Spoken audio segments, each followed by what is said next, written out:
Monsieur, bonjour, vous êtes un spécialiste des estampes? Oui. Mais vous avez aussi une autre spécialité que nous n'allons pas encore nommer, et c'est vous qui allez parler d'une estampe, puisque c'est vous qui savez en parler. Il faudrait préciser que quand on parle des estampes, il faut préciser, vous le précisez aussi, que nous parlons de la théorie des cordes. Et donc nous parlons de plusieurs manières de pouvoir parler. Et de pouvoir travailler. Bien. Faut-il prévoir des retournements que nous devons subir? Non, c'est pas ce que je suis en train de dire, madame. C'est pas ce que je suis en train de dire. Donc il y a plusieurs manières de parler. Bien. Alors, quelle est votre proposition d'appeler ce phénomène Geisthaus? La maison des fantômes. C'est faux. Bien, pourquoi pas. Donc nous disons critique de la raison pure à Geisthaus. Pourquoi pas. Donc, critique de la raison pure dans la maison des fantômes.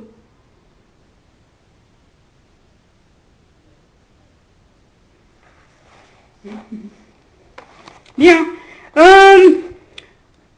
Qu'est-on en train de faire? Bon, est-ce qu'on passe dans une projection? Pas du tout. C'est pas comme ça qu'on fait. C'est pas comme ça qu'on fait. C'est pas comme ça, il faudrait préciser ce que dit Monsieur Kant. Un instant. Il faudrait retrouver la phrase. C'est compliqué. Que dit-il sur le matérialisme? Un instant. Là. Ces exaltations, effectivement. Qui s'est senti exalté? Nous. Ah.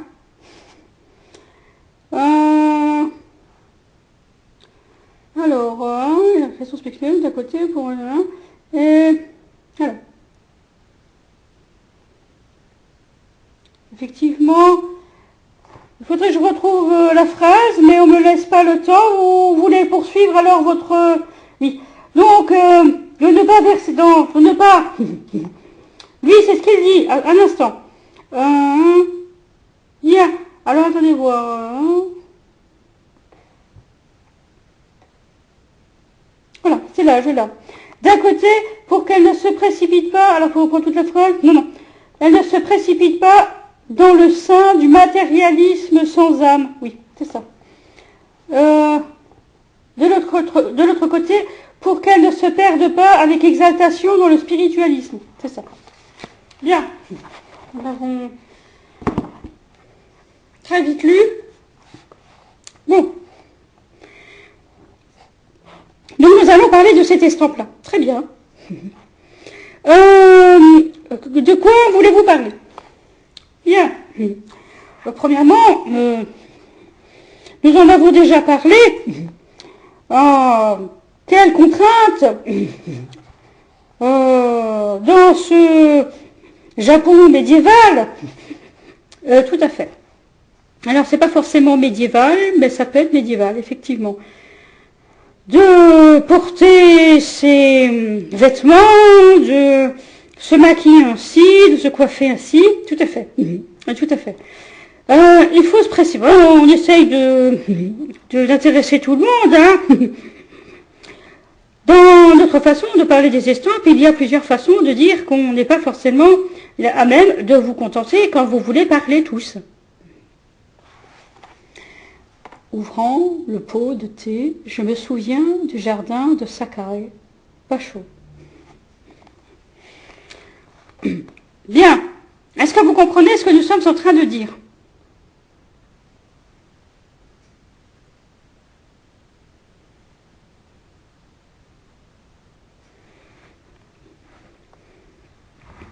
Je ne sais pas pourquoi le Maroc est là, mais c'est le Maroc qui vous retient pour nous parler.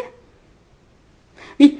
Dans les estampes, ce qui est vraiment très important, c'est de comprendre pourquoi il y a autant d'engouement subitement pour les estampes chez vous, monsieur.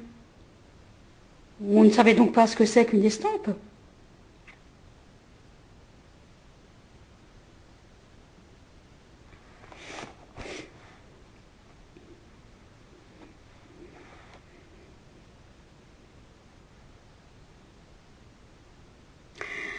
je trouve que c'est extrêmement important d'ouvrir la discussion, d'élever le débat, en disant qu'effectivement, vous avez demandé d'avoir un personnel qui soit dans différents services, qui puisse vous servir parfaitement, qui puisse lire des documents parfaitement, sans pour autant porter un jugement ou avoir des émotions sur le document. Oui, c'est ça que j'ai demandé. Vous l'avez demandé à tout le monde, oui. Vous l'avez demandé à plusieurs pays, c'est ça. Donc vous les avez reçus, ces personnes. Vous les avez reçus, oui. Alors pourquoi c'est un problème aujourd'hui de les avoir? Puisque ce sont ces mêmes personnes qui vous parlent.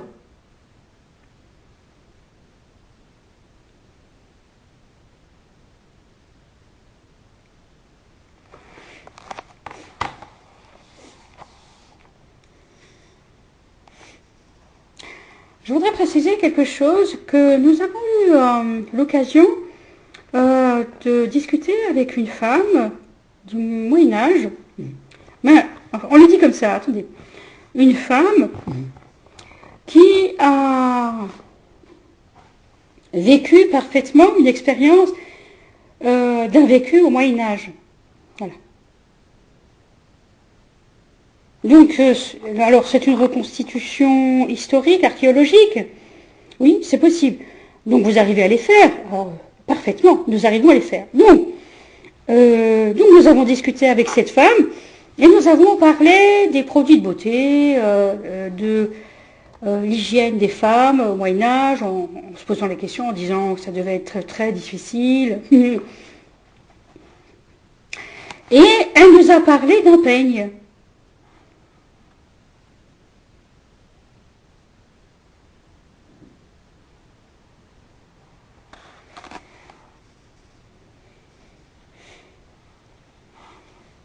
Nous avons parlé du parfum, bien sûr, hein, de la cosmétique, oh tout à fait. Elle nous avait un petit peu raconté ce qui lui arrivait, c'est-à-dire qu'elle était un petit peu délaissée, enfin vraiment délaissée par son époux. Donc si, elle était de la classe, bon, c'est vrai qu'elle faisait partie des nobles, mais que son époux la délaissait, enfin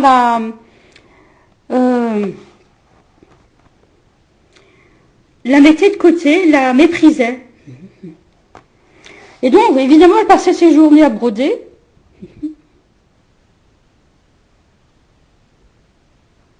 Si, elle était très tranquille dans ses activités, mais elle ressentait malgré tout une forme d'injustice d'être traitée de la sorte par son mari. Et alors nous avons parlé de différentes choses. Oui, parce qu'elle disait oui, c'est pas si compliqué, c'était pas si compliqué d'être une femme au Moyen-Âge. Elle disait pour elle, bon évidemment, elle avait pas le point de. Enfin, on se met au Moyen-Âge, hein, bien sûr. Bon, il faudrait avoir un point de comparaison, c'est sûr, oui, tout à fait. Mais, évidemment, on se dit bien que c'était compliqué. Bon, parfois, pour une femme, de vivre au Moyen-Âge, hein, c'est sûr. Hein. Oui, alors, tout à fait. Pas tout à fait simple. Hein. Et donc, elle avait parlé de son peigne, tout à fait. Dans cette estampe, monsieur...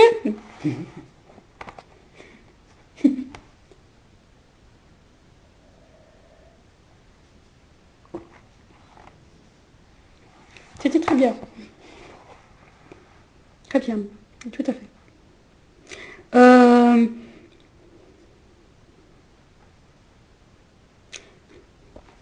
Oui, alors, qu'est-ce que vous savez des coiffures des geishas, par exemple? Bon, alors, qu'elle devait se faire coiffer chez l'artiste, enfin, de la coiffure. Ah oui, c'est ça. Ensuite, c'était très douloureux, on trouvait, de tirer les cheveux comme ça. Ensuite, on lui mettait de la cire. C'est pas tout à fait de la cire. Si. C'est comme de la cire. Oui, tout à fait. Tout à fait. Oui.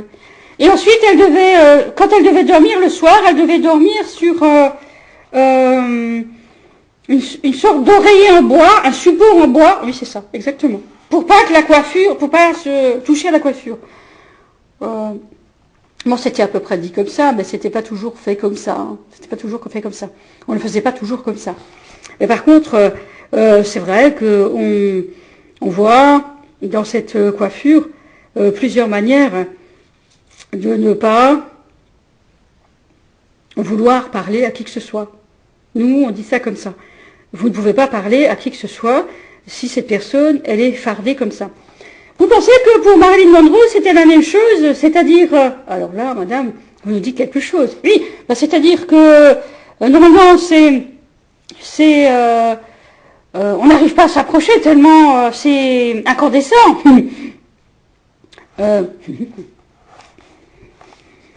Ou alors, justement, effectivement, ils viennent tous. Oui, tout à fait. Tout à fait. Tout à fait. Mais dans le cas de la geisha, c'est une manière de ne pas parler à nous. Jamais. Elle ne nous parle jamais. Ben, vous la regardez beaucoup alors. Beaucoup. Beaucoup, beaucoup. Sauf qu'à un moment, elle ne nous parle pas. À un moment, elle ne nous parle pas. Est-ce que c'est visuellement ce que, par exemple, dans le passage qu'on a lu de Kant, c'est ce que l'analyste, le PhD psychologist écouterait de la même manière, vous pensez, dans ce cas de figure? Nous, on insiste, monsieur, on a dit Guy Sims. Oui.